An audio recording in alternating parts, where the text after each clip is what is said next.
ইউটিউবারদের দেখুন আমাদের কি অতিরঞ্জিত অবস্থা। ভিডিওতে বিপাকে পড়েছেন এক সস্তা ভিউর রিকশা জন্য চালক। মানুষ 4 মানুষ বছর কিভাবে ধরে সিনেমা নিতে বৃদ্ধা পারে। মাকে রাখা হচ্ছে মুরগির খোপে।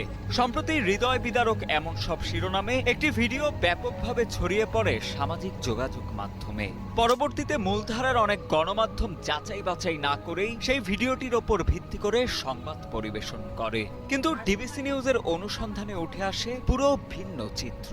তাকে দেখিনি এই দিন কোনো সময় ক্ষোভের ভিতরে থাকে, আর দেখছি ভিতরেই আসলে তাই মানে মানুষের একটা গুজব ছড়াইছে। উপজেলা প্রশাসনের উপস্থিতিতে সরজমিনে গিয়ে দেখা যায় মুরগির খোপে নয় বরং ছেলের ঘরেই শুয়ে আছেন বৃদ্ধা মা লাল বড়ু। এমনকি স্থানীয়দের ভাষ্যমতে ভাইরাল হওয়া ভিডিওটির প্রায় পুরোটাই মন গড়া ও ভিত্তিহীন। দুনিয়ার পৃথিবীতে এলে মা আমার, মা একদিকে আমি একদিকে, ঠিক আছে। মারা সারা খাও মুখে আর আমি, ঠিক আছে। বান্ধব কেডা আছে এটা বুয়া বুয়া সারাই দিস। পটুয়াখালী সদরের লাউকাঠি গ্রামের বাসিন্দা